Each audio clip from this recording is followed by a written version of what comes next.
Welcome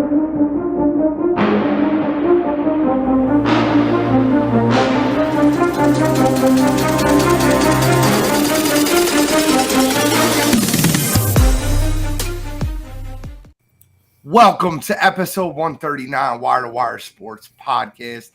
I'm your handsome host, the NFL genius, Gene Walzak. And in my upper left corner, I got Kent State's own, Cleveland's own, the man running the ones and twos, College Cottrell. What's popping, brother? Hey, nothing much, man. Big show. Got a lot to go over, so definitely. We're finalizing that moments bracket.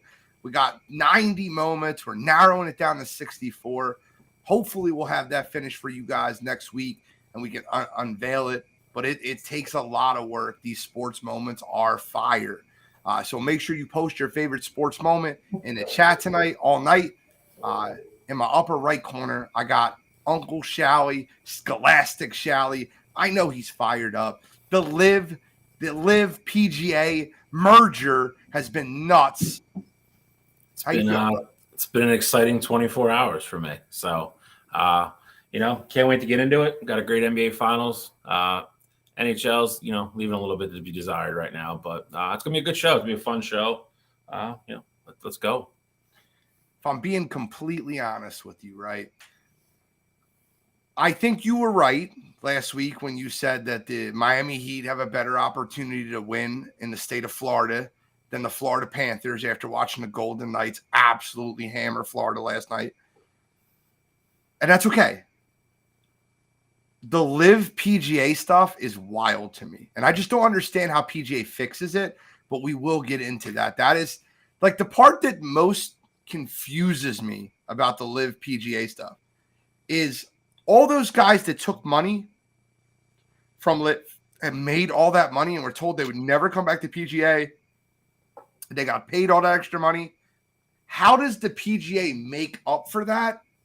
For their golfers that stayed loyal, that didn't leave and go to Live, and then they signed the agreement with Live. We'll get into that shortly. We will, I promise. We got a fire UFC card. Cottrell doesn't think it's fire. I think it's fire. Beneil Dariush, Charles Oliveira. I think that's going to be a hell of a fight. I cannot wait to break it down. And my pick might surprise a few of you guys. But we got to start with the Joker versus the Butler in the NBA Finals that we didn't know we wanted, but we needed in the Heat versus the Denver Nuggets. Game one was close game. It was closer than the score made it look. Miami kept trying to come back in that game. It wasn't a terrible game at all. If you watched the game, I felt like Miami just couldn't creep up, get in within 6 to 8 points to make that game close. Denver was making a ton of shots. Aaron Gordon was undefendable by Gabe Vincent, which Miami was trying to do. Made no sense. Didn't work. Spoelstra went back to the laboratory, cooked up some Kevin Love, set him in the ball game, and made Joker a scorer. Now, I know that Spoelstra gave Ramona Shelburne a lot of crap after the game for saying you made Joker a scorer and not a facilitator because Joker only had 4 assists, which is, by the way, his playoff low this year. What did you think about the adjustments Miami made from game 1 to game 2 and how it affected the series? Good. I was going to say, for me, the big thing is that, Eric Spoelstra does not pull or mix any words, I'm sure, in that locker room. You got guys like for example, Caleb Martin was arguably the Eastern Conference, Finals MVP. In this last game here, you would expect him to get big minutes. And for a large majority of the game, Caleb Martin was just getting sprinkled in minutes here and there. I don't know what the final number was. I would assume he ended under 30 minutes because I know he didn't play as much as you're used to seeing him. But you brought up the point of Eric Spoelstra not playing Kevin Love at all game 1 to Kevin Love getting the start in game 2. Another guy, Highsmith, off their bench. He hadn't really played all playoffs, and now Eric Spoelstra has him getting big quality minutes. So I mean, I think Eric Spoelstra really has that group bought in. And, you know, you talked about Joker and him being the scorer. Denver's 0-3 in games that Joker scored more than 40 points. So it seems like that's the way that you want to play Joker. You know, obviously you don't want to just give him one-on-one matchups, but I mean, in a sense, it kind of worked out for Miami. So give a lot of credit to that zone that Miami loves to sprinkle in. You know, that makes Joker a little uncomfortable, especially when guys stay home. You know, as soon as you double Joker, he's going to make the right move and swing it across the court to whoever's open. So you got to stay home. You got to be disciplined, and Miami's been doing a good job of that. So the craziest part about it all to me, though, is that Jimmy Butler hasn't been phenomenal either game. Like game 2, he wasn't bad. But we called that. We said that. He's been efficient though. You know, when Aaron Gordon's on him in the court, he's not going to have those looks that he wants, and the potential for him to go off for 30 plus is minimal. But he's been doing it other ways. Obviously, I mean, he's passing the ball well, still rebounding, and you know, and he's turning it up defensively. You know, which was one of the big adjustments you saw in game 2 with him covering Jamal Murray down the stretch. So, listen, we talked about this, like, and we said that was kind of the intriguing part of the entire matchup was, you know, how good both these head coaches were, and there was going to be adjustments back and forth. I expect Denver to come out with something tonight that Spoelstra, you know, hasn't seen or hasn't prepped them for. You saw a little bit at the end with them moving Joker a little bit up higher in the post, kind of run, you know, to be able to run back cuts with Aaron Gordon and Michael Porter, who has to play better tonight because he was awful in game 2, especially defensively. He was terrible. You know, and again, we already brought up the other big key, you know, is Caleb Martin going to show back up tonight? You know, he played horrible game 1. Spoelstra made an adjustment, started Kevin Love game 2, and they won. So, you know, I'm curious to see where they go with Caleb Martin tonight. Barely played in game 2. So you said it perfectly. I think Cottrell was setting it up too. I think the thing that makes this Miami Heat team so efficient is that you can take a guy that was arguably the Eastern Conference player of the series, and he can just sit on the bench and they rotate in Highsmith and Kevin Love and a different person each night.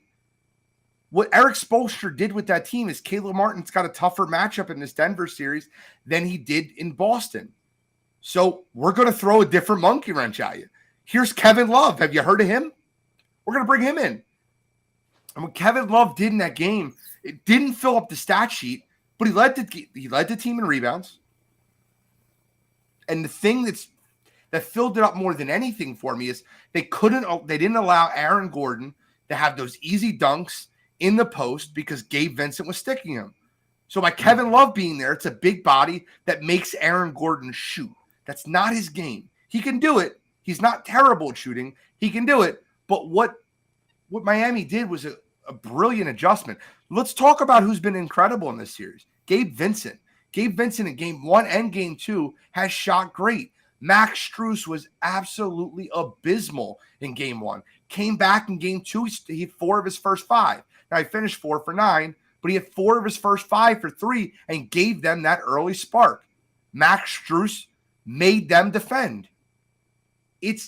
I love what Miami does, and every single time we count them out and say, this can't work. This won't work versus Boston, or this won't work versus Denver, or there's no way they're going to beat Milwaukee.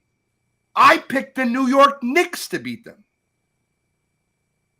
It's just interesting how that team figures out a way to make it work. Now Jimmy Butler can't score. He's not going to be your elite 30, 40-point scorer because Aaron Gordon's defending him, a bigger body, athletic wing that can get in front of him. Well, guess what? Let me introduce you to Gabe Vincent. I love what Miami does. Love what Miami does. And I got to give them all the credit in the world. I will say this. I do think that Denver and Michael Malone are a different animal than Coach Bud, than Tom Tibb, and then that junior that's coaching up there in Boston, in Joe Mazzulla. I think Malone makes the adjustments. It looked like he was making them in the fourth quarter when Denver made that run. Yep. And I think it'll be a series of adjustments. You're talking, these got to be 2 of the top 5 coaches in the NBA. Anyone arguing that? No doubt about it. So I think the series is going to be great. Who do you got tonight and why? Start it off, Gatrell. I'll take Miami tonight. I think them being back in Miami, that first game, obviously, you know, they're going to be electric down there. I think the Nuggets obviously they'll have their adjustments, and you will see the game won't get out of hand early, kind of how it did in game one. And obviously, you know, the Nuggets made it back close towards the end, but I don't think this game is going to be a blowout. I think it'll be really tight, but we always say it on this show, role players play well when they're at home. So I think you're going to have, you know, your Max Struses, your Gabe Vincents, and, you know, who knows? I don't know if the report has come out yet, but maybe you even get, you know, a surprise 15 minutes out of Tyler Heroes, you know, tonight. So I think those Miami role players will play well, and they'll find a way to get it done. I did want to mention one other point, though, about Kevin Love. Kevin Love, you talked about him not doing things that fill up the stat sheet. His ability to get Miami going in the transition is incredible, even if it doesn't lead to assists. One of the key plays from, I think, you know, game two was he threw it ahead to Bam Adebayo, and, you know, Joker fouled him, but it ended up being a clear path foul, and they got 2 free throws and the ball. So Kevin Love's ability to do that, get Miami running, you know, it makes Miami just a more dangerous team. So you can steal points here and steal points there. That's how you find ways to sneak out games that you're not supposed to win. So I personally believe that the Nuggets win this game tonight. And I'll tell you why. I tell you, it's a weird X factor, guys. Weird X factor. But if you watch game 2, I promise you'll follow me. Bruce Brown was very good for the Nuggets. And I think he sees a lot more run if Michael Porter Jr. is gunning and not hitting. Michael Porter Jr. is 1 for 6. He was 2 for 11 from 3 in game 1. If he's not shooting well, I really believe they'll go to the better defender in Bruce Brown and the guy that gives you that energy, the guy that dives to the lane, that gets those offensive rebounds. I believe he could be an X factor in this series. That's not, you know, look, he played great for off the bench gave him 27 strong minutes. He actually played more minutes than Michael Porter. He had a plus 14. Michael Porter was a minus 15 in the game. I think that's the adjustment that Denver makes tonight. And I think it's a lot of Bruce Brown. I really believe that. And with Bruce Brown on the court, it gives you another quick body. And although Jimmy Butler is sticking Jamal Murray, it gives you another body to run around and make it tougher for Kevin Love to defend. Then Miami has to go back to Caleb Martin and make that adjustment. I think it's a series of adjustments, and I think this series will go back and forth. I have Denver winning 3, Miami winning 4. And I think the winner of game 5 will ultimately win the series, because we will not be back on air until next Wednesday. So that will all be kind of where we're at that point. I do want to ask one question, though, about what you said. You know, if Bruce Brown is the one that ultimately ends up taking some of Michael Porter's minutes, does Michael Porter have the mental capacity to still be there and be ready to go for game 4? Or does he, you know, do you end up playing that kind of game with the mind game with Michael Porter Jr.? I love that you asked that question. I've never met a more confident shooter in my life than Michael Porter Jr. That man will miss 7 straight shots and take the 8th one like he's the greatest shooter ever. I don't think you have to worry about that with him. I really don't. Like, if this was D'Angelo Russell in the last series versus Denver, yeah, I told you have to worry about that mental capacity. Michael Porter Jr. has been a guy that was supposed to be a top 5 pick, number 1 draft pick, and then he got really hurt.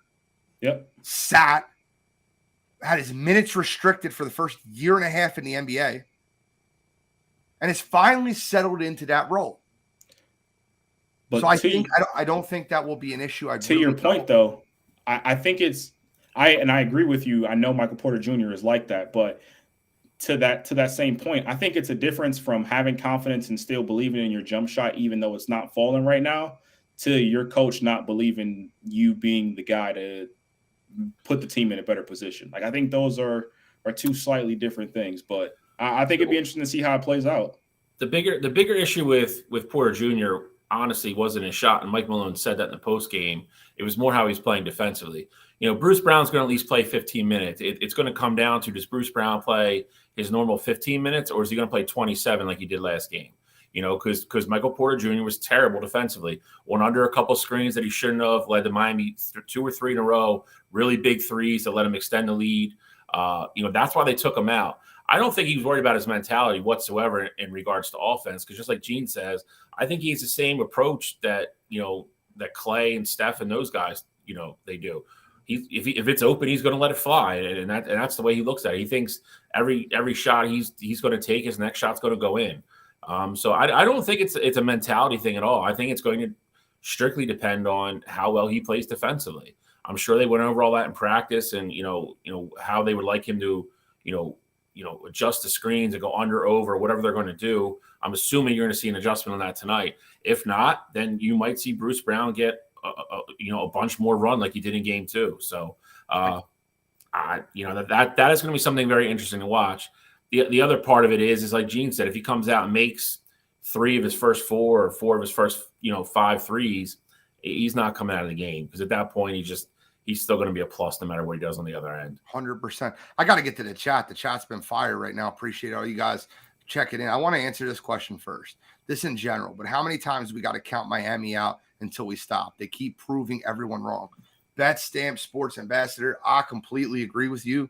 And I am one of those people. I picked Milwaukee. I picked the Knicks. I picked the Celtics. And I picked the Nuggets. I'm Miami's good luck charm.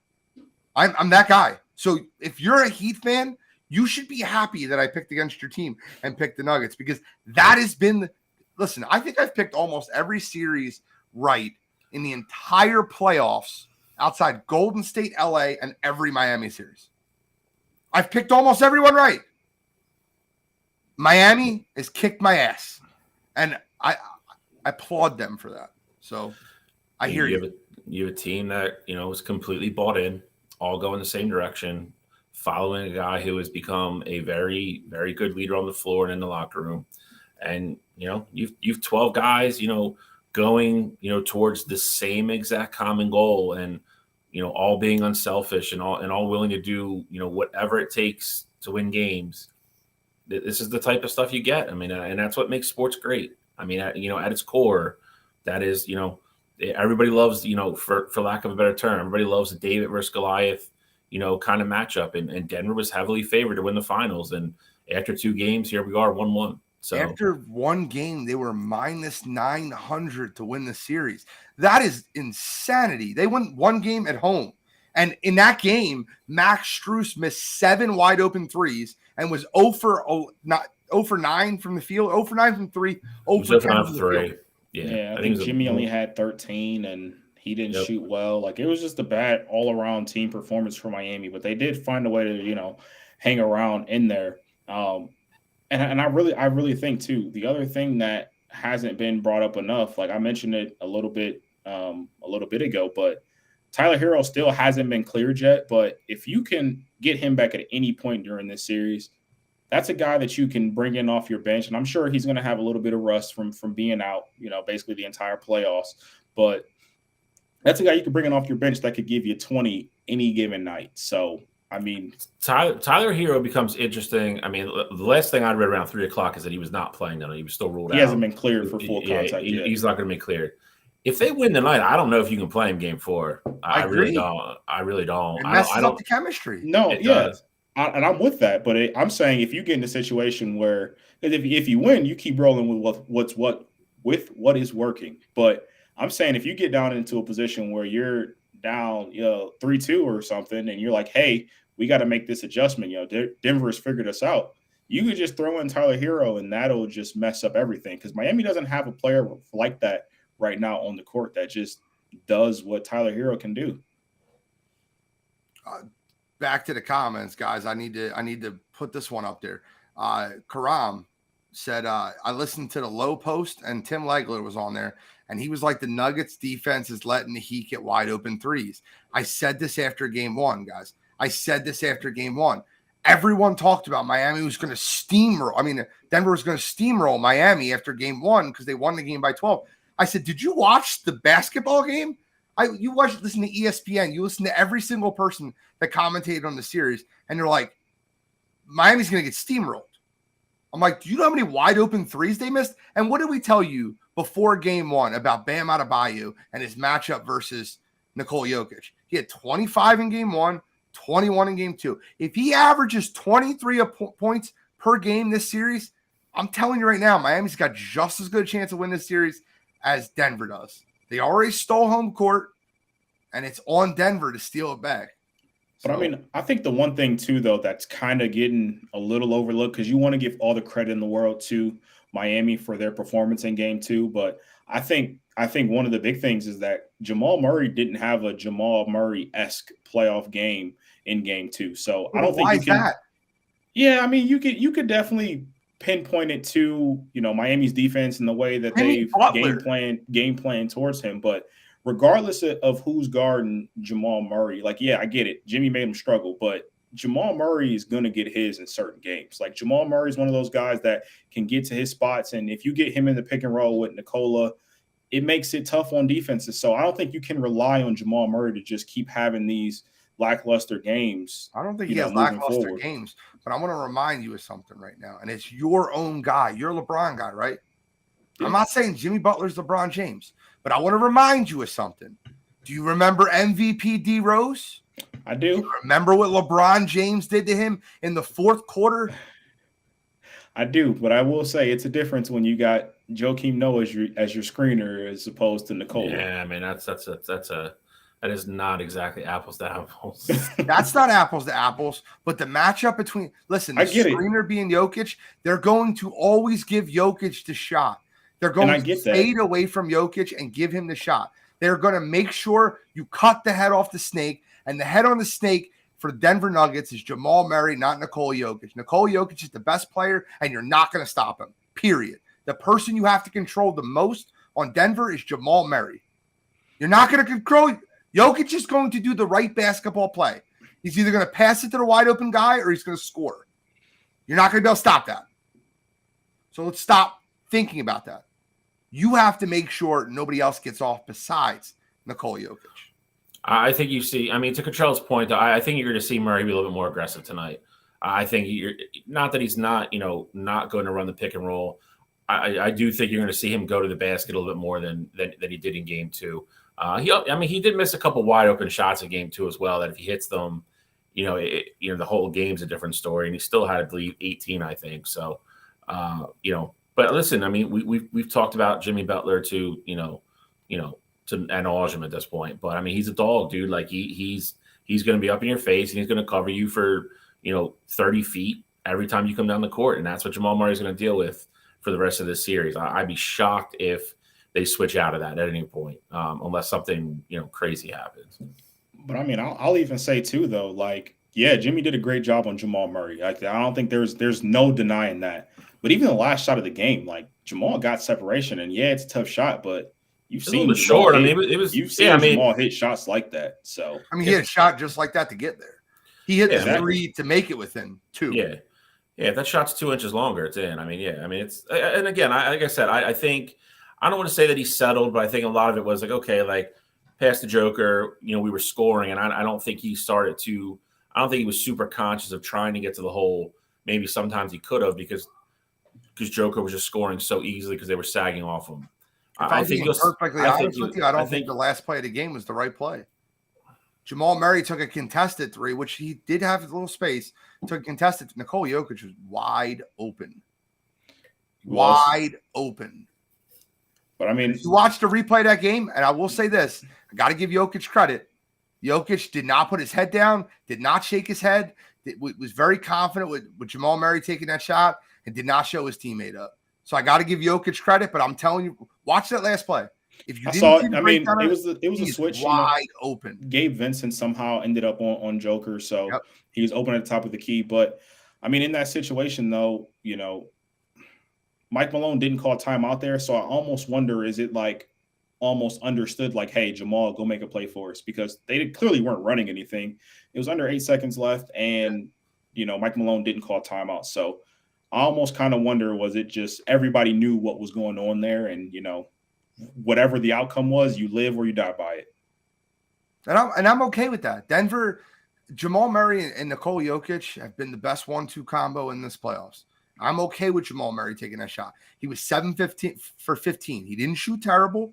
He shot okay. It just wasn't a Jamal Murray-like performance. Yep. I think you'll get that tonight. I think he'll be a little bit more efficient.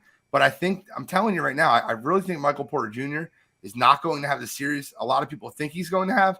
And I think you're going to see a lot more from Bruce Brown. I really believe that. I mean, I think tonight would be if any night, it'd be tonight where you see more of Bruce Brown. But I mean, I just think Michael Porter is just one of those guys that he's going to have it rolling some game, whether it's, even if Miami puts a focus on him, he's never seen a shot that he doesn't like. So, I mean, 100%. Michael Porter will put up some points. Like, I don't think you'll see a repeat of game 2, but I do think game 2 was far end on the spectrum for him. But I don't know. I see Michael Porter eventually getting it together and he's going to be a big part of why the Nuggets win if they go on to win the series. Agreed. Shally, what are your thoughts on tonight's game? Who wins tonight? I have the Nuggets. Cantrell has the Heat. Who do you have tonight? I actually think Miami wins tonight. I think Miami wins a really close game, a really good game. Maybe a little bit of a higher scoring game. I think Denver wins comfortably in game 4, kind of a almost, and pretty much a must win at that point. And they go back to Denver 2-2. I think Miami's going to be jumping tonight. I don't think they come out and lay an egg first game home. Again, I like Miami in a close one tonight. I think it's a very good game. I think that the Nuggets win tonight. I think the Heat win game 4. And I think the winner of game 5 wins the series. I did see something. Dylan said something higher up where he said, I know we said this the last series, but Miami has to win this series in 6. They're not winning game 7 in Denver. I don't agree with that. I'm not saying that. I'm still picking Denver to win the series. So Miami Heat fans, you can rest easily. I've picked against your team again, and that's okay. But I don't agree with that sentiment because if there's any team that has the balls to go into Denver and win game 7, it's a bunch of undrafted free agents and in the Miami Heat. It's that group of dirty, gritty players. I said it last week. They're a bunch of dirt balls, not in a bad way. They're just guys that are gritty, that have never been given that. They never were treated like even Jimmy Butler. He was not the superstar at Marquette. He was a good player. I really believe that team has the grit to go in and win in game 7, no matter where it is. Like the pressure doesn't seem to get to them like it gets to other teams. They're already playing with house money. Look at Duncan Robinson. Guy was banished to the bench the entire year. He wasn't even seeing rotational minutes before the playoffs. Tyler Hero gets hurt, and guess what? Duncan Robinson's hitting threes again. Caleb Martin last series. Talking about a guy that didn't get drafted. I loved him out in Nevada with his brother, but he didn't get drafted. Gabe Vincent, Max Strus. The list continues. Eric Spoelstra. I don't mean Eric Spoelstra was a LeBron James conversation away from being fired, and Pat Riley said, no. That's not true. It's true. Don't lie because your king's a queen. Hey, if you just don't read up on Ballsack Sports and things like that, you'll see Pat Riley disproved that a long time ago. Of course he does. Do you think Pat Riley's going to go out and trash a guy that helped him win 2 rings? It's not trashing him, but if it was true, I wouldn't say anything. LeBron was already gone at the time Pat Riley said it didn't happen. Okay, so you guys both picked Miami to win tonight. I picked Denver. Who do you guys have winning this series, and how many games? I need an update. I'm still Denver in 6. I still have Denver as well. I'm going to roll Denver. I'm going to switch over to Denver in 6 just because I do think Miami gets it done tonight. But I just think at some point, Miami wins tonight. I think a lot of it will be momentum, being the first game, in the finals, back at home. You just stole home court. But I just think at some point, Denver coaching matchup wise, Mike Malone and Eric Spoelstra, they're not that far off. There's a big talent difference between Denver and this Miami Heat team. And so I'm rolling with Denver. I think they rattle off 3 straight after they go down 2-1. I got Nuggets in 7. I think I had Nuggets in 5 before the series started. I did as well. I got Nuggets in 7. I think that, I got to stop doubting this Heat team. And by the way, I will not be upset at all if I'm wrong. If the Miami Heat win the NBA Finals, I will be so happy for Jimmy Butler and that group of misfits. Same. I'm okay with it. I'm all right with being wrong. I like that Miami Heat team, man. I really do. Got to give them their credit. And I think the Miami Heat fans would agree. They don't want me picking them right now. Why would you want me to switch up now? It's worked out well for you the entire playoffs. So if you're a Heat fan in the chat, you can thank me later. Little Drake. All right, so we do have another Florida-based team that is playing in the finals versus a heavy favorite. That's the Las Vegas Golden Knights. Game 1 was excellent. It was a very good hockey game. 2-2 mid-third. The Golden Knights went up 3-2 and then ended up winning the game 5-2. Made it look like it wasn't as close as what it was. Game 2, not so much. The Vegas Golden Knights just seem, Shally said it before the series. Florida has one line that really scares you. Vegas has 3. And it's shown throughout this series. The Vegas Golden Knights look good. As the Florida Panthers miracle run completely run out, or do they have a spark in them to get back in the series? They go back to Florida now, games 3 and 4. I mean, if it hasn't gone out, I mean, it is on like goddamn life support. And I mean, like paddles are ready, and that's where we're at. Like, they have to come out. They have to come out fast. Tomorrow night, they need to get the first goal. They need to keep that building energized. Sergio Bobrovsky's got to play better. He hasn't played terrible. The defense, I would say, more so than anything in front of him has let him down. But again, that was something that we kind of thought might happen with their depth. Vegas, you got 2 guys on Vegas's third line that have 20 plus goals, and you're pairing them against Florida's third defensive pairing, which is not great. And that is a huge advantage for Las Vegas. Las Vegas is playing sound defensively with Pietrangelo and all those guys, and they're getting good goaltending, so they're solid. I mean, there is a lot of pressure on Florida, and this is. If Florida loses game 3 somehow, I mean, then I think it's just stick a fork in it, and it's going to be swept, and it's going to be a very quick NHL Finals. Florida's got to get up to. If we're being honest, though, Shally, Vegas is. Listen, we talked about this last round. Florida gets outshot and out-hit in almost every game. In game 1, Florida outshot the Golden Knights. In game 2, Florida outshot the Golden Knights. In game 1, Florida out-hit the Golden Knights. In game 2, Florida out-hit the Golden Knights. Maybe is it the Knights' efficiency? Is it their efficient scoring? Well, I mean, it's efficient, but it's like shots in the NHL aren't the end all be all. You have to look at like what the shots are and where they're coming from. I agree. If you look at scoring chances and high quality chances, they do not correlate with how many shots Florida's taking. And then on top of that, we talked about how hot Matthew Tkachuk was coming in and how great he's playing, and he spent half the game 2 in the penalty box. Fair. Took the best player off the ice, and you saw that, and that's how you get a 7-2 or 7-3, whatever it ended up. That's how you get a 7-goal game in the Stanley Cup Finals.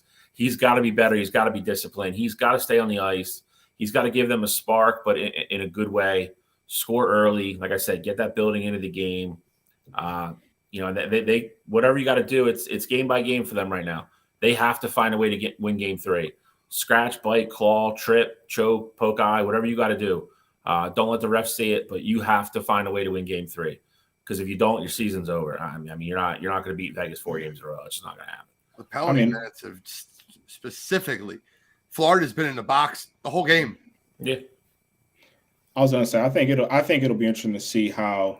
Clearly last series we talked about how close it was for Vegas in their last series. Although they got the win, it looks like at a point it was going to be a sweep, and then they were playing with fire a little bit. So, but I think it'll be interesting to see if Vegas can travel down to Florida, and are they going to stay consistent on defense? I think that had been the people that I saw that was picking Florida in this series, they were kind of worried about, hey, yeah, Vegas has these great lines, and you're scared of all three of them, but are they going to play consistently on defense? And so far they have been, but them going down to Florida, is that going to remain the same? If Vegas can come out and weather the first period, tomorrow night, and get that, in an intermission, even down 1-0 or 0-0, and really get, just kind of get their foot in the game, and then calm down and let the energy die down in the building, it could be a long night for Florida. Florida has to come out and just get a goal early, put something on the board, see something positive, and go from there. And if they don't, like I said, I think it has the chance to get ugly real fast. Can I ask you a question on you? I didn't get a chance to watch the whole game too. It didn't, it wasn't a close game. No. Are these penalties that are being called in this series? You think that they're blowing the whistle a little early? Do you think that they're kind of handcuffing Florida a little bit? The penalty numbers have been absurd one way. You have to look at some of the penalties, man. Some of them are just bonehead penalties. Like, you can't be hitting people in the face with your stick. Yeah. You had the whole thing with Jack Eichel, and then, you get game misconducts after that. Not because of that hit, because of what happened afterwards. They're doing I'll put it this way. Especially in the Stanley Cup Finals, most crews would rather let the guys play. They only want to call the really blatant stuff. Florida is making it very easy for them to have to make calls right now. If it's a gray area, again, most of the time they're giving them benefit of the doubt. Florida's committing penalties that you have to call. Like, if you want to continue to have a job in the NHL, like, you have to call them, and that's where they're at right now. They have to be more disciplined. Vegas is very much a systematic depth team. You can't let them be on the power play half the game, and you sure as hell can't just continue to give them chance after chance and then play shorthanded. It's just they are too deep and too good of a team for that. Florida has to play a better game. They have to play cleaner, and they just have to be way more disciplined, and they weren't. Nick Dulles completely agrees with you. He said exactly, Bill, as soon as you started talking. So, Control, you have any thoughts on the series as a whole? Do you think that the Florida Panthers can get back in this series, Game 3 in their house? Yeah. So, I actually do think Florida, they find a way to win Game 3. But before the series, like we were on air last week, I picked the Golden Knights in 5. So I just think there was in this series, I kind of mentioned it in the Denver Miami series. I just think there's a point where a certain team is just too talented. Like, the Golden Knights have been the best team on their side pretty much all year. So I think they just have too much talent than what Florida does. So I guess we could say that, but Florida, I know they beat Boston. I get it. Who had more talent than Boston? I get it. But you can't beat a juggernaut every round. Like, eventually, it's going your time will run out. I feel like the narrative around the Florida Panthers is exactly the narrative around the Miami Heat. Same narrative. You can't beat a juggernaut every round. They beat Giannis, they beat Tatum. Now they're going against Jokic. But listen, if Miami had lost Game 1 by 15, and then they went out and lost Game 2 by 20, we'd probably be on here saying the exact same thing. You're right. I'm not disagreeing with you. I think Florida wins Game 3. I believe that. I believe Florida wins Game 3. I still have the Golden Knights in 5. I'm not changing that. But I think Florida wins. I think Florida wins Game 3. I think Game 4 is the game that really sways the series, whether it becomes a big series or not. I think Florida wins Game 3, 4-2. I really believe that. I'll say they win 3-2. I think Vegas wins Empty Game netter. 4. Yeah, and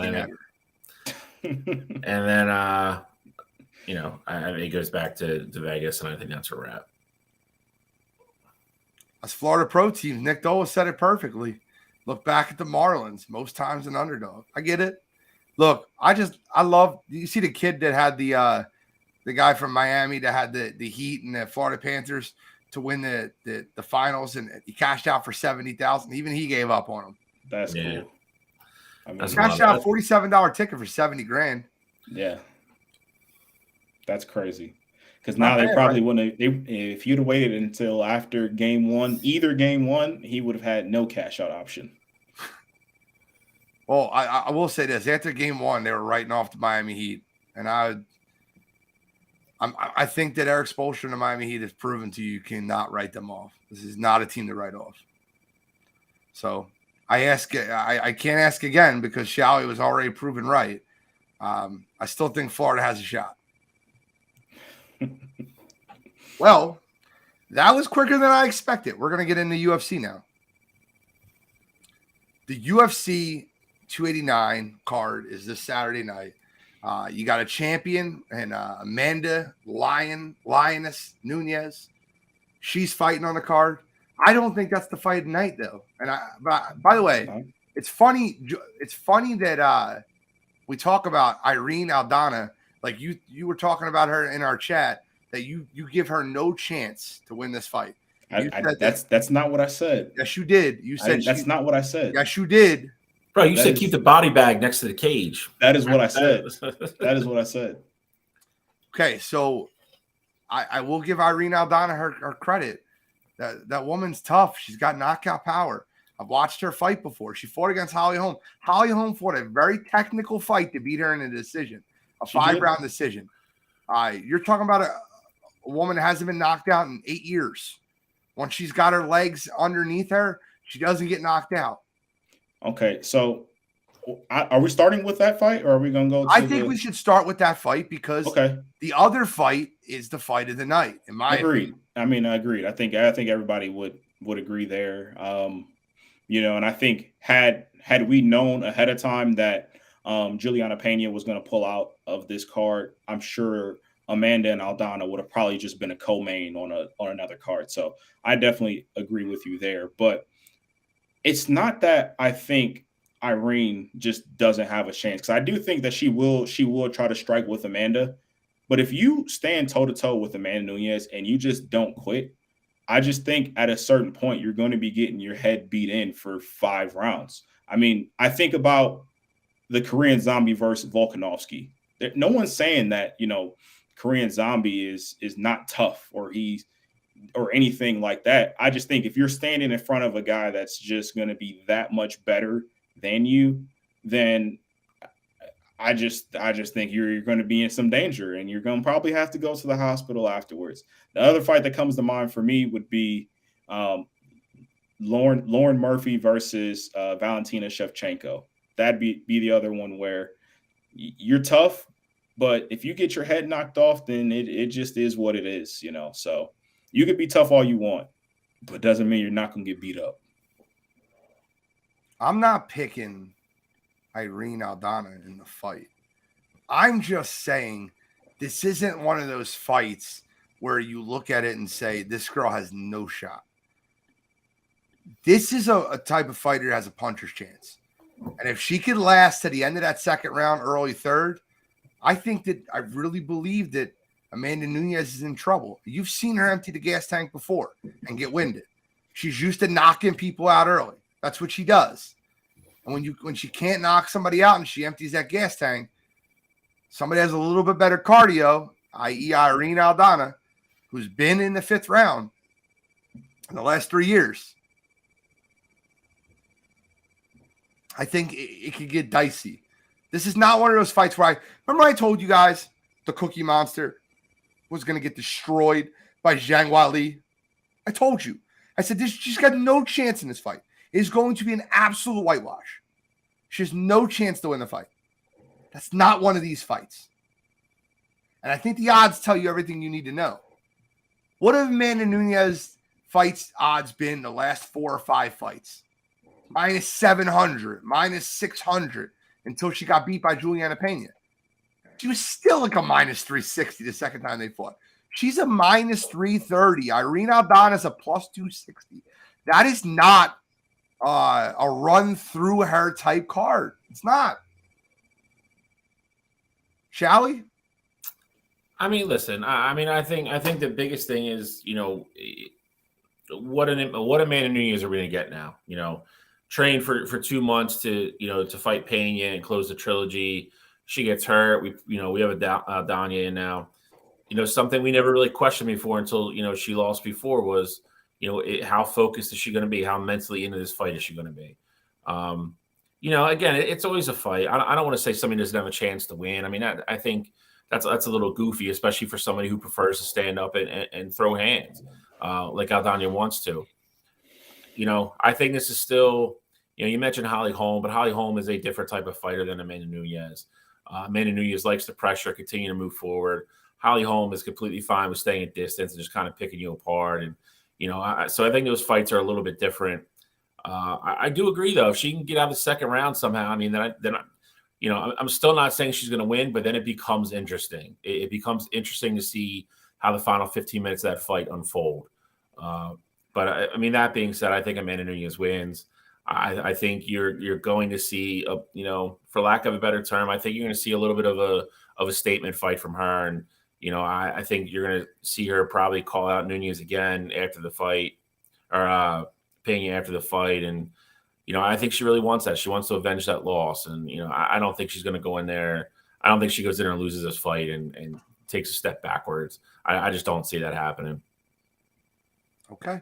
I think Amanda Nunez wins the fight also. But I think there's going to be a moment in this fight. Look, you look at StatCast on the fight, and it's fun. It's funny to look at, right? If I told you Irene Aldana has more significant strikes per minute than Amanda Nunez, you would look at me like I had three heads. But she has more significant strikes per minute than Amanda Nunez does. She's probably the only fighter on the women's card, 135 and above, to have more significant strikes per minute than Amanda Nunez does. She can throw hands. She can throw hands. She can, but she fights more minutes. That's why that number's elevated. I mean, you look at a number from both sides. It's per minute, so it doesn't matter how many minutes you fight. It does. Yeah, but if you're fighting like rounds 4 and 5, and it's 20 to 25 minutes, like it's going to look different than rounds. The first 5 minutes of a fight or the first 10 minutes of a fight. Wouldn't it be less punches near the end of the fight? Correct. So my point being is she fights more rounds. She's only fighting 3-round fights. That's the point. Like when you're going longer fights, you're going to third round one time in 6 years. But you're talking about Amanda Nunez in general, though. You're talking about her career, right? Yes. How many 5-round fights has Irene Aldana been in? How many 5-round fights has Amanda been in? It's not even close. I think Irene Aldana has been in 2. Let me check how many Amanda's been in. 1, 2, 3, 4, 5. 5. Irene's been in 1 her entire career. Okay. Hey, I think that when you look at the numbers, they tell a story, and I think Amanda Nunez wins the fight. I just don't think it's going to be a whitewash like people think it's going to be. I think there's going to be times where you're like, what is going on in this fight? I think it's going to be – I think whitewash is the perfect way to put it. I mean, I think you're going to see – especially if Amanda comes in with that same focus that she did in that second Juliana Pena fight where there was never really any doubt. Like Juliana threatened some submissions. She doesn't have to worry about this fight. And she just gets to stand there and go blow for blow with Irene Aldana. I think she ends up finishing her in the 4th round because, like you said, Irene is tough, but Amanda is a different animal right now. And I think she's going to come in with that same level of focus because I do think she really wants that Juliana Pena trilogy. And that doesn't happen right away if she can't close the door on Aldana. So I think she takes care of business and she wins all 3 rounds before, and you get the ref like, hey, that's enough of this. Okay. Well, let's move on to our main event, the real main event of the evening. Beneil Dariush versus Charles do Bronx Oliveira. I mean, the odds in this fight, Dariush is a slight favorite. I would love to hear your personal opinions. I'll go third here. I think you guys know where I'm headed already, by the way. I've kind of been speaking about the fight. I think Cottrell will go back to the well. He's a Do Bronx guy. I could be wrong. We'll see. Who do you got in the fight, Cottrell? Do Bronx or Beneil Dariush? So, I mean, I think obviously the interesting part is their styles. I mean, that's what's going to make this fight so fun. Ultimately, though, I do think Charles Oliveira wins it. In a weird way, I am kind of hoping for Beneil just because I do want to see something new in that lightweight division. And I think if you get a Beneil win, then that means it almost ensures that he's next up for the belt. So I think that would be good for that division. You need a fresh face for Islam to see.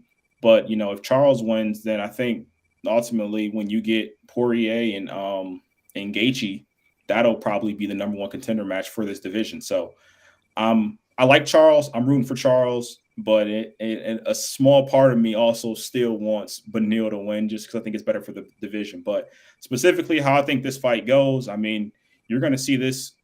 There's going to be some striking, of course, but I think a lot of this is on the mat. And, I think Beneil is going to pressure Charles, and he's going to get him on the ground. But I think at some point he gets caught somewhere where he does not want to be. And Charles puts the submission on him, and that's how he wins the fight. So I'll go third round submissions from Do Bronx in a fight that I think at the time that it happens, Beneil's probably winning. Okay.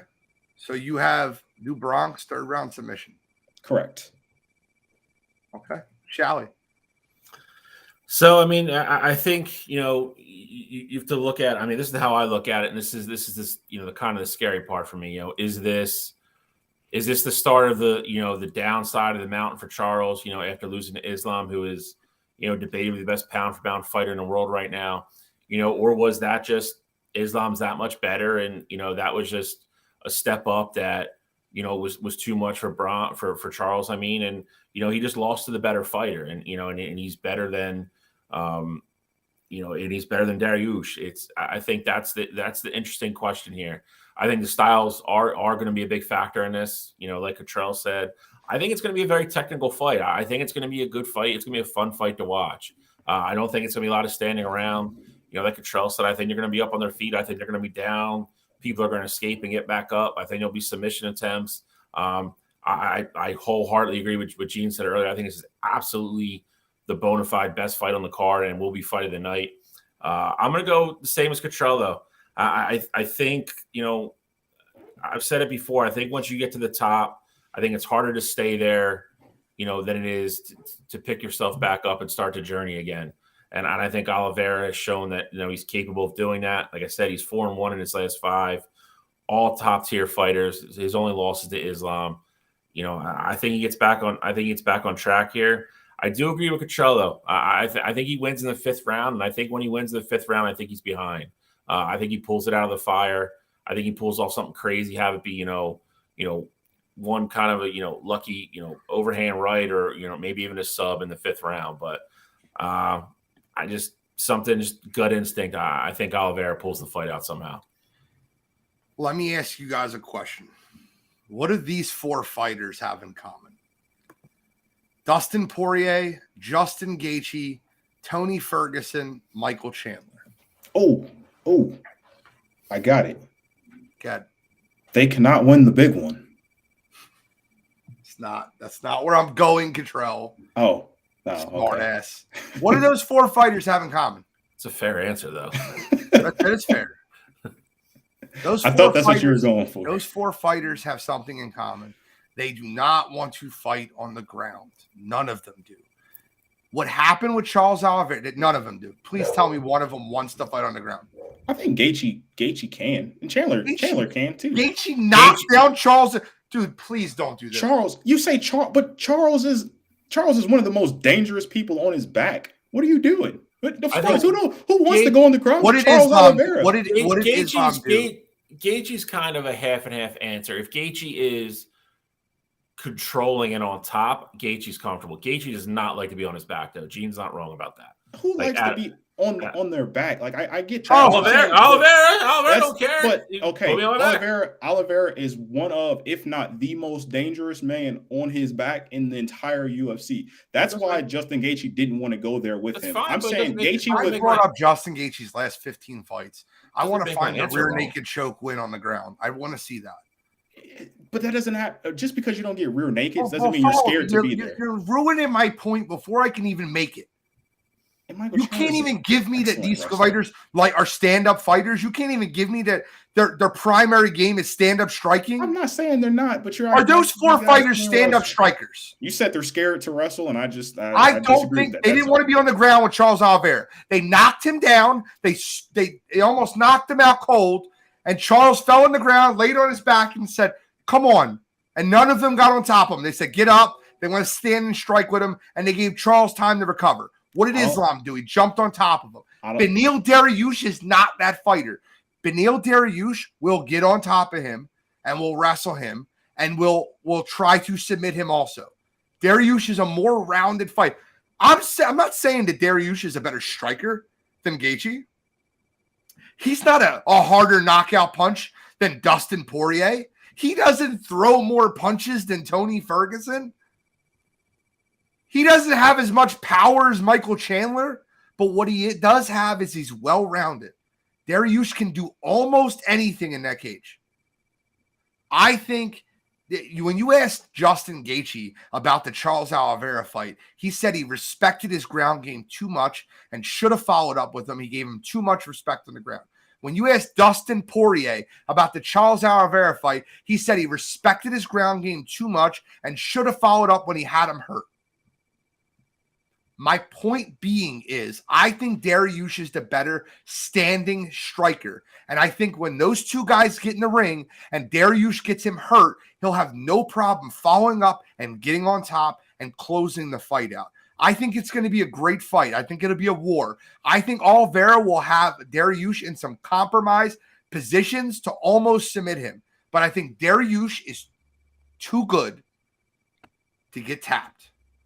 And I think Beneil Dariush wins this fight by unanimous decision. Do you disagree that none of those guys, when those guys had Charles Oliveira hurt, they didn't capitalize? Like if you were rewriting the Dustin Poirier fight, when Dustin cold-cocked him and Charles fell on his ass, would you have told Justin, knowing what you know now, to follow up and try to finish? Or would you have said, let him stand back up and try again? No, look. I'm not saying the game plan was wrong. I'm not saying that these guys aren't afraid to get on top of Charles Oliveira.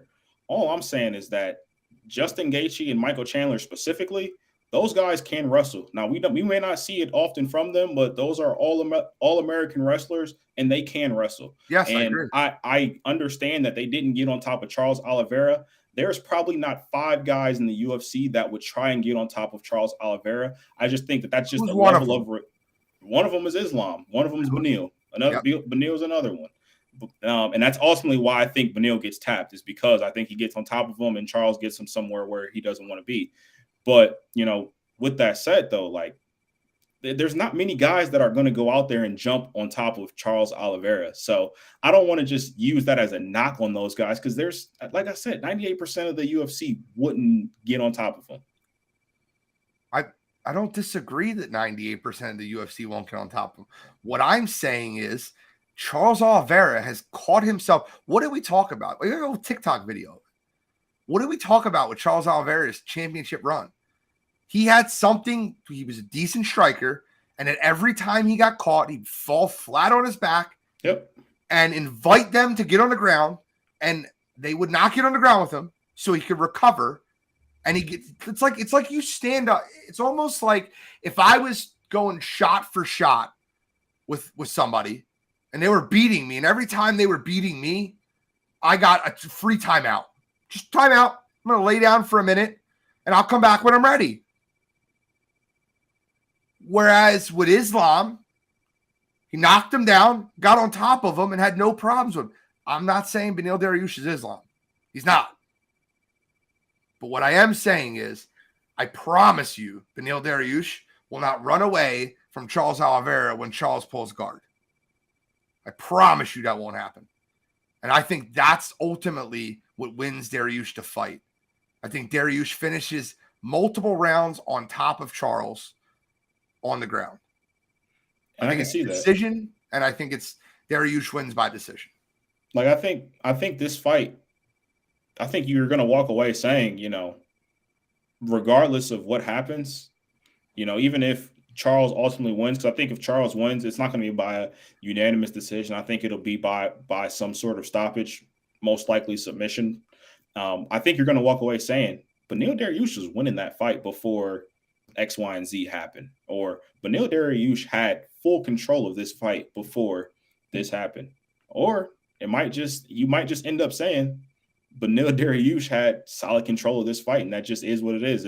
If Charles can't pull off, some spectacular finish, but I like Beneil, and I think it's time for Beneil. That's why I said that small little part of me kind of wants Beneil to win this fight, just because he's paid his dues at this point. He's worked his way all the way up through that lightweight division, so I would like to see him get a title shot against Islam, but I just think Charles is going to take it. I think that the Gamrot fight showed you everything you need to know about Beneil Dariush. Gamrot is an up-and-coming star. Well, he was. He's really slowed down since that fight. Yep. I think Beneil's found another level, and I think Beneil Dariush gets it done. I could be wrong. I've been wrong before. Charles Oliveira, it's funny. We talk about, listen, this night, the title of this show should have been, Gene was wrong about these topics.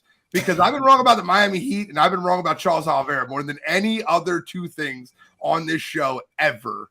I picked against Dariush versus Poirier. Not Dariush, Oliveira versus Poirier. I picked against Oliveira versus Gaethje. But didn't I pick? I think I picked Charles Oliveira to beat Islam the week before the fight. So, Charles Oliveira fans, I've never had a good feel on him. So you should be happy also. I've been right about a lot of things on the show, but it's funny that the two things that we're talking about tonight are things I've notoriously been wrong about. I think the other thing, real quick, I was going to say, I think the other thing too that makes this fight, you can get more excited for this fight, is it's a non-title fight. So you don't have to worry about Oliveira coming in missing weight or being gassed or anything like that. Like he can get to 156. It's just him getting to that 155 is what gives him his issues in the past. So this is going to be a fun one for sure. Okay, so you guys both have Oliveira. I have Dariush. All three of us have Amanda Nunes. Any other fights on the card, Control, that you're looking forward to? I'm going to be honest with you. Might take a nap before. Yeah, it's not good. It's not good. I don't, don't have problems, watching these, I'll say in the correct way. I can't see myself paying $70 to watch this card. It will be, I will watch it by other means. It's funny. This is not a joke when I say this. There's 3 fights on the prelims that I think are better than the 3 fights on the main card. Oh, absolutely. Chris Curtis being on the main card is insane. Well, there's a reason for that. They always put the prelim main event ahead of. There's a reason for that. I also think that Miranda Maverick versus Jasmine's going to be a decent little fight. And Kyle Nelson versus Blake Bilder is going to be a decent fight on the undercard. I would much rather watch Blake Bilder continue his career and see what he has at 145. Blake is a man on a mission. You're talking about a guy that's 8-0-1, and he had a split decision draw 5 years ago in some other fighting. He's from Dana White's Contender Series, and he's looked good. He's going to be someone to look out for. This will be a Blake Bilder build-up fight, in my opinion. Hence the name. Yeah, but I'm not gonna lie though. Every time you get these cards where there's not the best names on the card, usually that's when you're going to get the best content. I'm not going to lie, because every time I feel like I talk down on the card because it just doesn't have matchups that I want to see, you end up getting a knockout every fight or a submission every fight. Like So I'll watch it, but I'm definitely not excited about everything before probably midnight. So, but we'll see. So Dan Iggy versus Nate Landwehr could be that fight that you're talking about, like a fight Correct. that you want to watch. Eric Anders, I've given up on Eric Anders. I thought Eric Anders had the ability to be one of the best. I really did. And he's never developed. So I don't know. I guess we'll find out. I guess we'll see. I'll be watching the card. I might illegally stream it, but I'll be watching it. For sure. All right. So, Shally, it is time. The time is yours. It is time. I'm going to fall back, sit back, and enjoy this rant. And it better be good. By all the things that you've said coming into this night, this rant better be good. I mean, listen, it's from the time we've started this show, we've gotten a lot of things right. We've gotten a lot of things wrong. But I mean, we have predicted, national champions. We've predicted winners of major golf tournaments. We've gotten NHL and NBA right at the beginning of the year. College football. It's we for a younger show, we have a pretty damn good track record. Again, we don't get everything right. We have no problem coming on here and saying when we're wrong. I will say this, I was a little bit more adamant about it. I'm obviously more into golf than both of you guys, but go back to the first time we ever talked about this. I told you this was going to happen. I told you this was going to come. I told you at the end of the day, this is where we were all headed. Not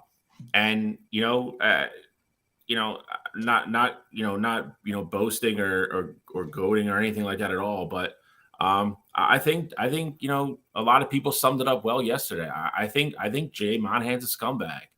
I think for what he did to the tour, what he did to his players, especially the guys that were loyal to him, like Tiger Woods and Rory McIlroy. For lack of a better term, McIlroy took a break and skipped a tournament and took a $3 million hit because, he was the guy that they wheeled out in front of the cameras every week to take the heat and answer all the tough questions between the PGA and LIV. And when it was all said and done, Jay Monahan did what he criticized everybody else for. He took the money and ran. I think the worst part of it for me, I think you look at the biggest tragedy in the history of this country was 9/11 for our generation, and it's not even close. To go on national TV at a golf tournament and sit there with Jim Nantz and say how it's reprehensible that anybody, could take money from those guys. And, he's got two families that are close to him that directly lost people, in the collapsing of the towers. And, he never wants anybody that plays for the PGA Tour to ever have to apologize for playing on the PGA Tour and never have to worry about doing anything wrong. And then sit there and have closed door meetings and end up taking the money from them anyway and giving them control of the tour. Make no bones about it. They can spin it however they want to spin it, that they've been trying to do this morning, even this afternoon. The Saudi Personal Investment Fund now owns the PGA Tour, for lack of better terms. They control where the money goes. They control, PGA is going to have a little bit say in how it's spent. The director of the board is the Saudi Arabia ambassador that runs that fund. He is now Jay Monahan's boss. Jay Monahan got a nice comfy CEO title out of it. He's a scumbag. He's a piece of shit. I don't know really how else to say it. I think the other person that has come out looking golden in all this is Phil Mickelson. Phil Mickelson said from the get-go he was going to do this to put pressure on the PGA Tour, and here we are. One of Gene's favorite sayings all the time, he says it's softball, pressure breaks pipes. Here we are. The DOJ investigation was scheduled to start next week against the PGA. They were going to come look at the books, and there's been a ton of reports that have come out in the last 12, 24 hours already that they were scared to death to let the government look at the books. And why is that? Because they had way more money they let on to the players. They didn't want that getting out. Jay Monahan was making way more money than he let on to the players. And I'm sure, like I've said, anytime this has come up over the last 12 months, they had dirty money on the books somewhere. I think it's guaranteed. And I think as the details, continue to come out over the next, 48, 72 hours, you're going to see all that. I've also, found out today, right when I got done work, that one of the major tipping points for this was Brooks Koepka winning the PGA. That apparently for a lot of people in the locker room left a horrible taste in their mouth, that he was, a back nine away from a live guy winning the first two majors of the year. And we were close to that happening. But the bombshell report that came out was that Jon Rahm was in advanced negotiations to land a huge signing bonus and settlement deal to go join Live Golf.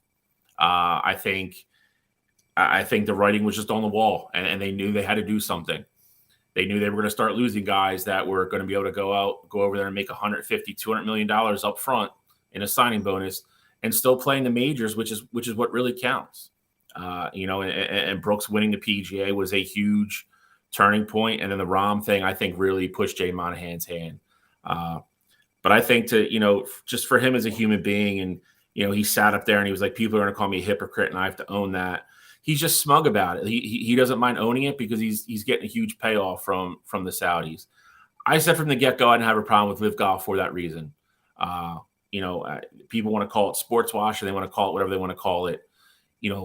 Our government does business with that government. We have money that goes back and forth each day between each country. If you're going to hold every country accountable for what a small group of people do, that's you could do the same thing for our country. Our country is absolutely guilty of terrible atrocities. Not going to get into them. It's not a political show, but it's painting. It's using the paintbrush pretty thick and drawing a bunch of conclusions that I think you could easily turn around and say the same thing about our country. And like I said from the get-go, Jay Monahan bluffed about making these shorter cut events. He was going to have all this, extra sponsorship money for next year, and the purses were going to be the same. And, they were making these guys commit to these events, and they had to play them. If not, they were going to lose even more money. And I think he just knew the writing was on the wall. I just think he knew what was coming, and he was starting to lose guys. He was starting to lose public support. You watch what was being said over the last month. The guys just weren't up there being as adamant as they were. Rory got to the point he was just like, I don't want to talk about it anymore. I think his quote is, I think this one quote is the most damning that you can, and I want to read it real quick. I was waiting for, I told Jay Monahan, you have galvanized everyone against something, and now they are our partners. Yep. That quote right there. And Rory spoke out about it. He basically, he said he's resigned to the fact that the PGA Tour will have to accept money from Saudi Arabia's public investment fund. Speaking to reporters ahead of the RBC Canadian Open, I still hate Live. Like, I hate Live. I hope it goes away, and I fully expect that it does. I think that's where the distinction is. This is the PGA Tour, the DP World Tour, and the PIF. Very different from Live. He's a little ill-informed there. And it's the details are starting to come out, and there's a reason they're coming out slowly, because they're really trying to keep a lid on this and damage, the PR damage and so forth and so on. They are now going to be spending and paying, those, like, Roy said, it's, if Rory McIlroy wins a tournament next year, he's going to be being paid with the same money that they were paying the live golfers with. So if you want to call it blood money, if that's what you want to call it, they're all putting the same blood money in their, in their bank accounts now. And I think you have to look at it. I think the other big thing with as well is Rory McIlroy was offered $400 million to go over there, and he said no. He stayed loyal. Tiger was offered $750 million. And at the end of the day, I mean, they should have went. But like I said, this was never going to where they are now. Correct.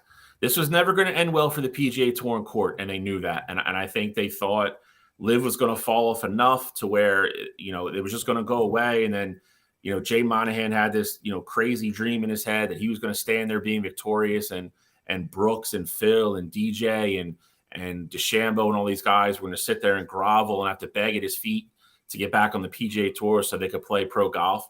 And it didn't happen. And he ended up being the villain. And he gets every type of criticism that he possibly, could garner and deserve right now. You stoked emotions from people from the greatest tragedy, that's ever happened in this country, to get public support and get support from the media, to then turn around literally almost 12 months to the day and end up signing an agreement with them to take the same money to pump up your tour because, it wasn't going the way you said it was going to go.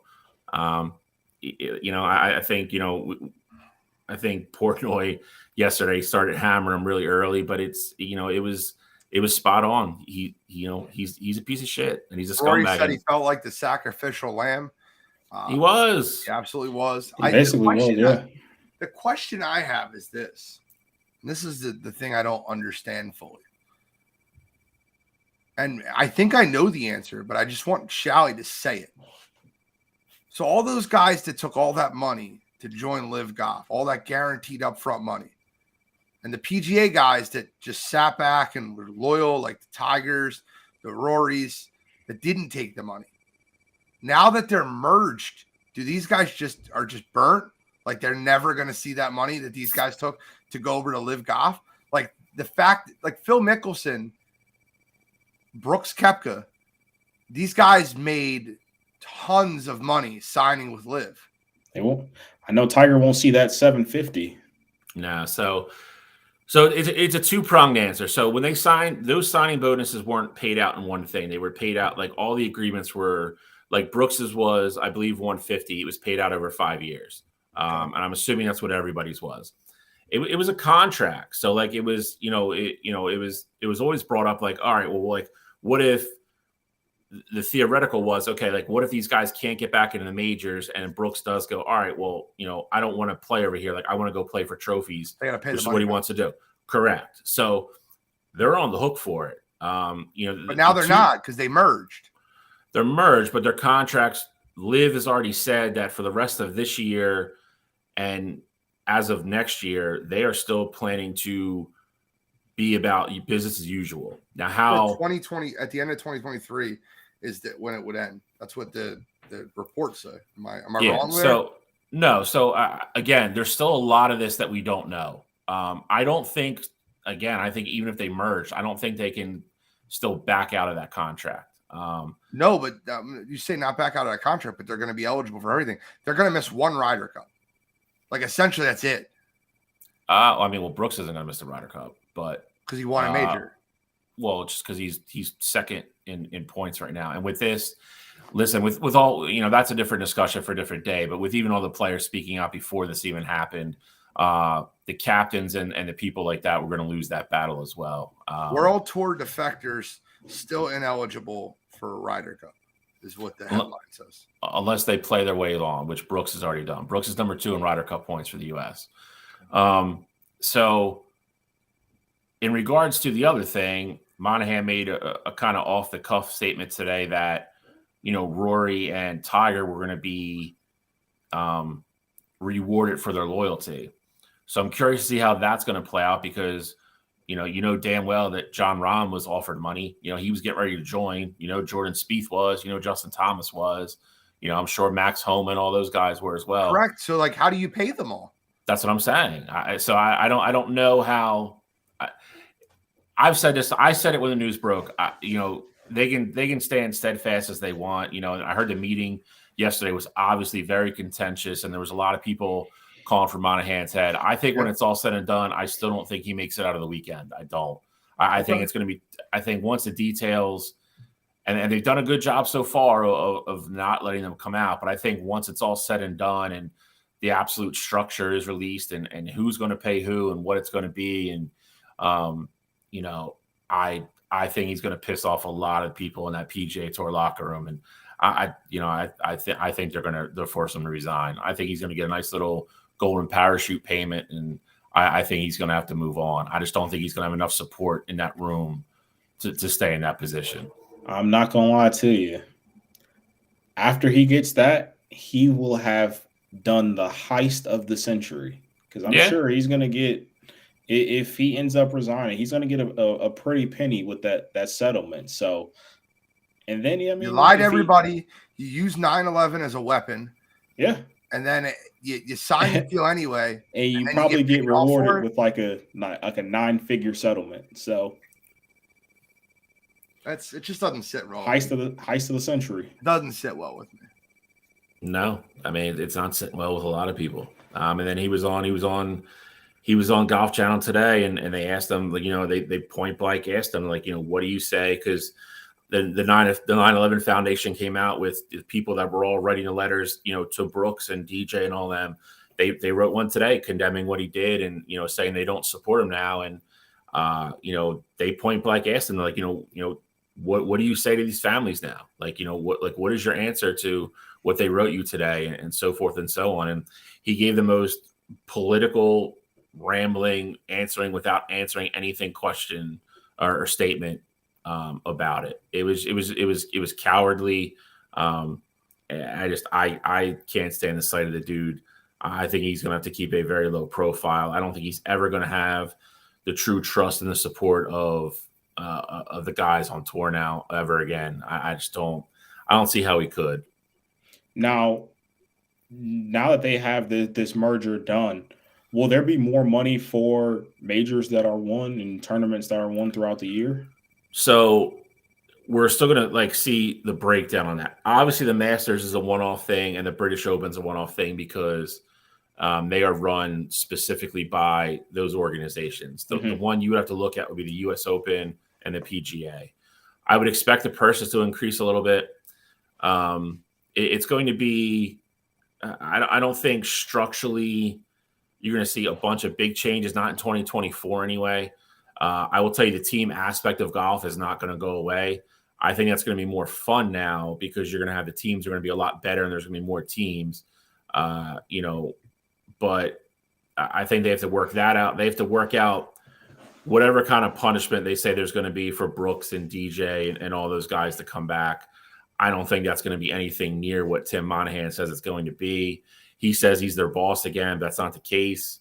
He's going to be listed as the CEO of the new structure, but the chairman of the board is going to be the guy that runs the fund live. So he has the end all be all say in everything. So I think those guys are going to get reinstated. They might have to pay a stupid fine or something, but they're going to pay it with the money that they got from the Saudis anyway. So it's not going to change anything. It's so dumb.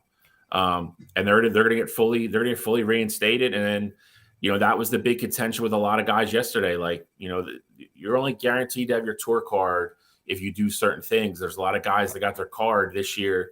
I believe there's 65 guys now that are there's going to be 65 guys less on tour last year with a card if Brooks and all them come back and get fully reinstated.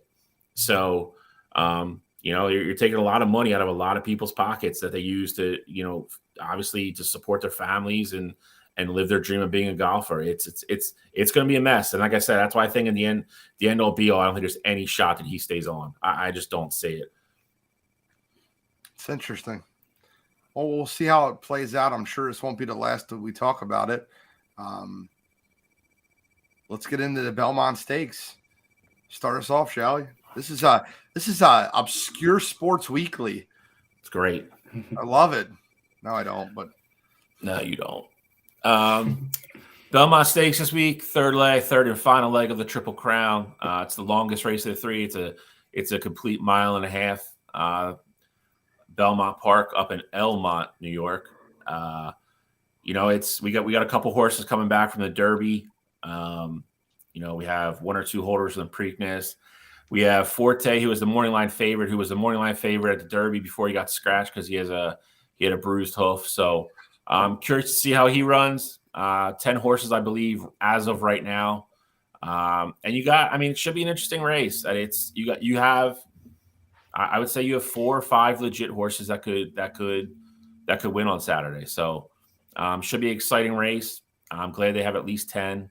Sometimes this race is down to like 6 or 7 and it can suck, but it doesn't have quite the luster this year because there's no chance for a Triple Crown winner. So that's usually kind of what dictates what happens at Belmont. I mean, it's Belmont when you have a horse going there that's won the first 2 crowns. Belmont is an absolute sellout and buzzing and insanity up there. And then this week it'll be a little bit more subdued.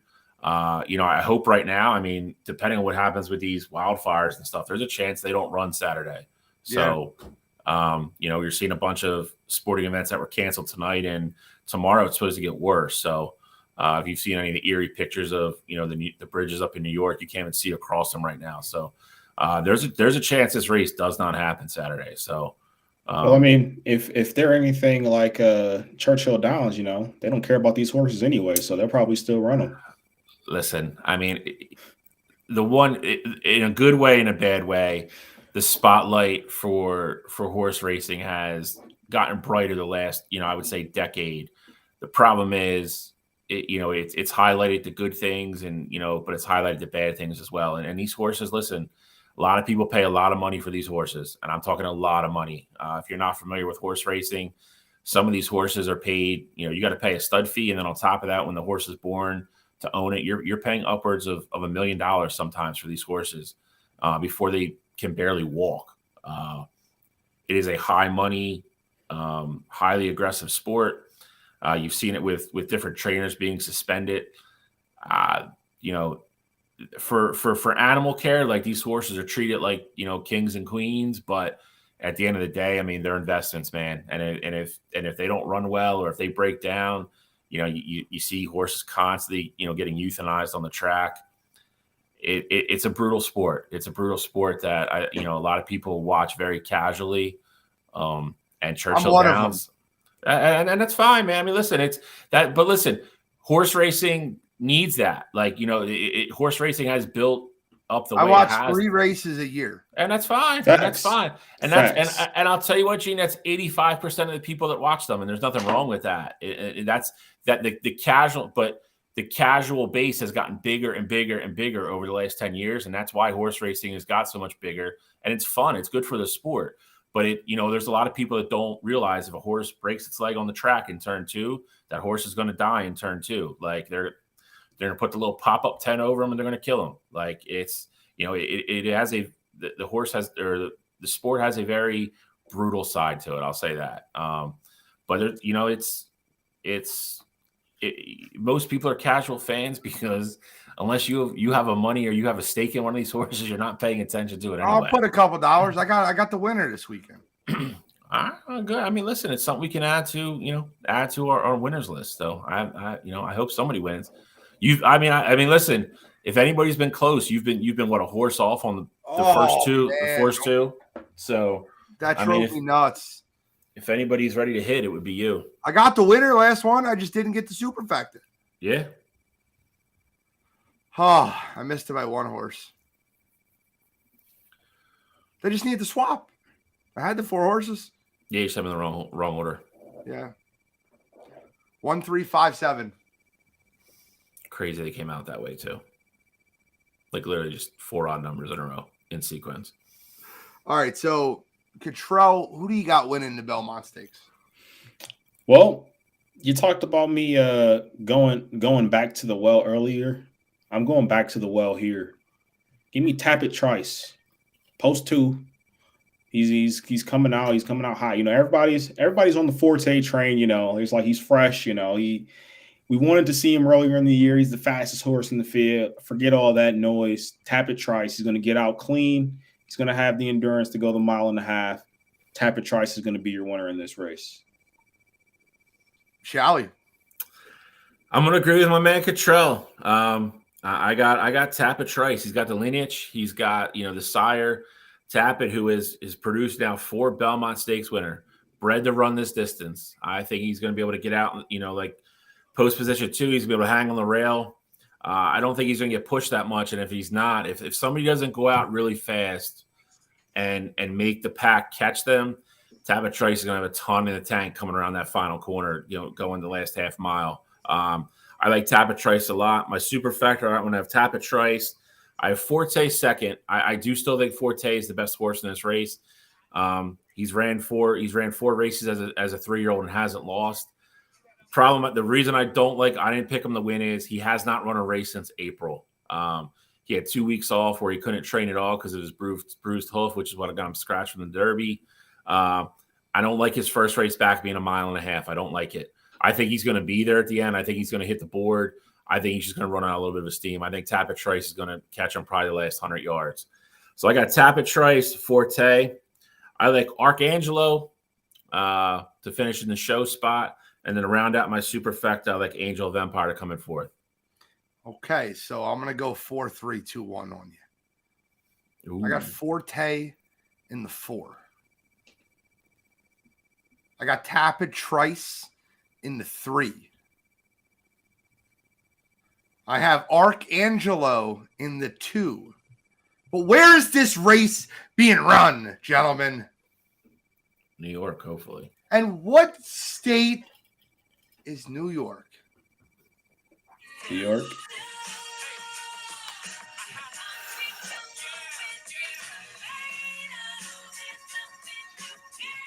I got Angel of Empire, the Empire State of Mind. Angel of Empire winning at a 7-2. Give me Angel of Empire to win it. It's in New York. Angel of Empire. I'll give you one long shot too, which is going to be Tapit Shoes.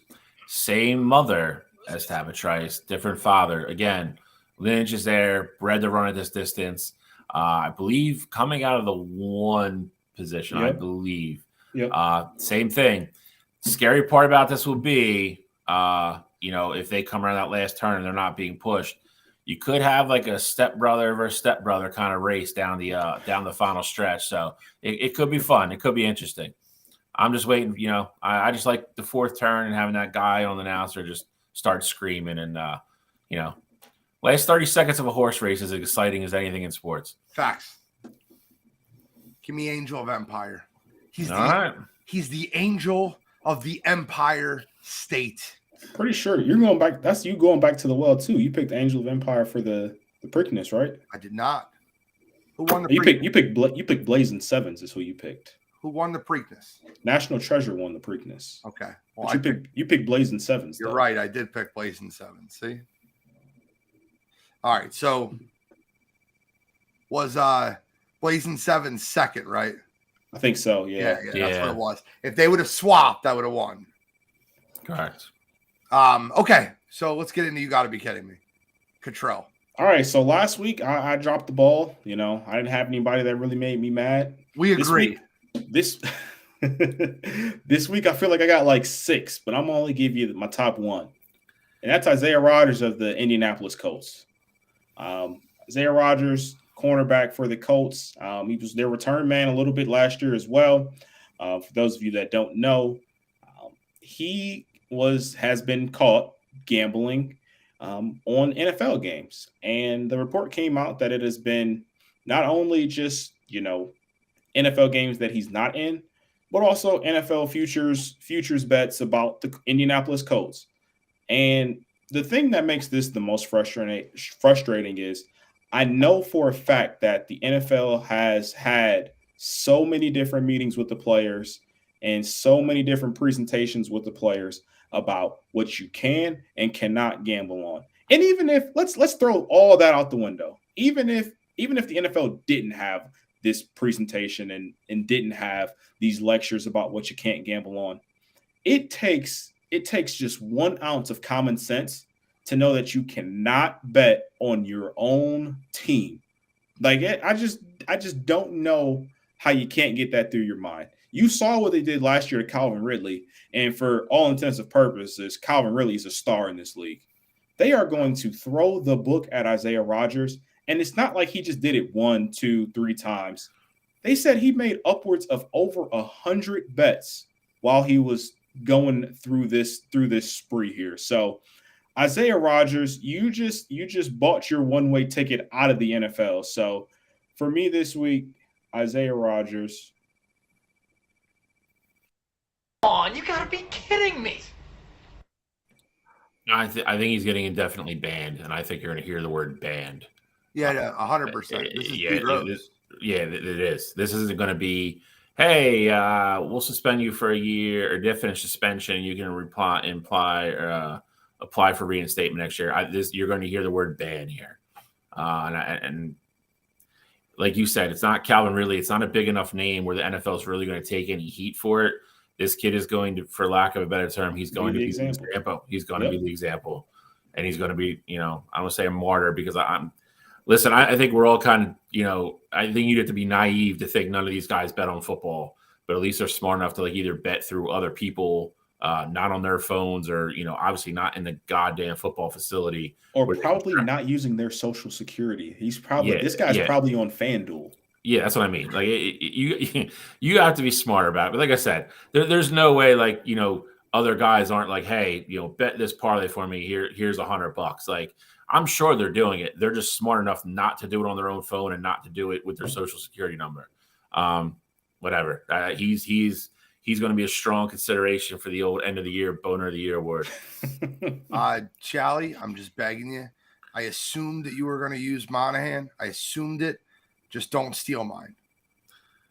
All right. What's all right? Well, what's what sport is yours about? NBA. All right, we're good. I'm gonna go with Gervonta Davis, professional boxer. Literally 2 weeks ago was on top of the world. He's in everybody's top 5 pound for pound. Just had a huge win against Ryan Garcia, won another belt. Had a situation where he's had a couple rocky years, away from the boxing ring with he's got in a bad accident, hurt a couple people, hurt a pregnant woman, had a domestic violence issue he had to deal with, got everything kind of all put together, and how good as he was as a boxer and how well he was doing, Judge absolutely cut him an amazing deal. Any other person would have, he was facing up to 10 years in prison. All this dude had to do, and he was still allowed to train for boxing, and he was still allowed to go to his championship fight. When he was done his fight, all he had to do was a 90-day house arrest. And the dude couldn't even do that. Got caught living in a hotel and living in a different house without permission from his PO or from the judge. And the judge, deservedly so, didn't want to hear any of his excuses. Got caught, went back in front of the judge. Judge threw him in jail for 90 days, and now he's got to do the full 90 days in jail. And she gave him an extra 3 years probation. Dumb, just dumb. You literally just won the title fight. You could have relaxed. His excuse was my trainer's house that I was house arrested and assigned to was too small for me. So you went and lived in a hotel room instead. That was bigger. Like, just dumb, man. Like dumb. Like there's having good fortune and making your own luck and and all that type of stuff. But sometimes you have to be smart enough to know and recognize when somebody's cut you an absolute godsend of a break, and the judge originally did, and he, she gave him a bunch of rope and he hung himself with it. So he's in jail for 90 days now, and he's going to serve every damn minute of it. So this week for me, Gervonta Davis for being a bonehead. Come on, you gotta be kidding me. I gotta stop liking players. I do. Oh, you thought I was going to do this? Nah. Yeah. Nah, you're good. Fell in love with Kyler Murray about 4 years ago. Really liked the way he played. Turns out to be a complete bonehead, terrible team player. Shows his team up constantly. All talent in the world. Minuscule brain. Fell in love with Ja Morant. Coming out of Murray State. Want the 76ers to trade Ben Simmons for him. All been over Ja Morant his whole career. Loved the way he played basketball. Told everybody before draft night, he'll be a much better pro than Zion Williamson. Everyone told me I was nuts. Ja Morant's a better basketball player than Zion Williamson. I'll tell you what he's not. He's not more intelligent. This dummy came out recently saying that it was a toy gun that he got caught with on another Instagram live video. I can't understand how stupid you can be after going through everything that you went through as far as the suspension. I'm going to a rehabilitation center, smacking a kid, pulling a gun on a 16-year-old. After all that, you had an opportunity to just let it all go. Serve your suspension, take your off season, shut up, move on. I don't know if it's a toy gun or if it's a real gun, but the reports are that one of his friends passed the toy gun up to him in the front seat. He was on IG flashing around the toy gun or the real gun on Instagram. You have to be kidding me. This is the definition of you got to be kidding me. You can't be this stupid. It is unimaginable for a guy to take zero accountability for his actions, to get in trouble for something and almost lose his career. He lost first team All-NBA because of it. Cost himself the Supermax contract that he could have earned because of it. And you go on Instagram with a toy gun, that's even worse than a regular gun because you're making a mockery of it. I've been on record saying he didn't do anything illegal. He shouldn't be suspended. I'm changing my opinion. You're that stupid to put a toy gun on Instagram Live. I think you should be suspended the entire season. You dope. That is the dumbest. Do you understand why they don't want a role model in the NBA to be flashing guns on Instagram? Do you understand that the fans and the kids that look up to you in Memphis and all across the NBA look up to you as a role model? Do you not get it? Is it not getting through your head yet, Ja? You can't be this stupid. You can't be this stupid. So for this week, and for this year, it's Ja Morant. Come on, you gotta be kidding me. Can't be that dumb. I would say he is the leader in the clubhouse for Owner of the year. Pretty sure he's got a pretty solid lead. Guys, shorter show this week. The NBA Finals is on. I appreciate everybody tuning in, all the comments. I'm going to shout out Dylan, working with Notoriety Sports. You'll be seeing him post a ton with us. Appreciate everything he's done so far. Hopefully it's a good working relationship. I'm sure it will be. Look him up. He's great. Have a great time talking sports with Cottrell, College Cottrell, and Scholastic Shalley. Any final thoughts tonight, Cottrell, before tonight's NBA Game 3? I got a few. So, one, big news. You got Messi coming over to the States. He's going to be going over to Inter Miami. That'll be interesting. Did you see what the final offer from the Saudis was that he turned down? I did not. They went back to one last time. They offered him 3 years, $1.2 billion. That is insane. Wild. But staying in the grass ping pong world, you got Kareem Benzema, who's getting $215 million a year. He's taking the money from the Saudis. So that's crazy. We got the softball, the women's college softball World Series right. You got Florida State and Oklahoma. I got that right. So we got that right. And then my last thing is, I got a question for you guys. Uh-oh. Where the hell does DeAndre Hopkins end up? Houston.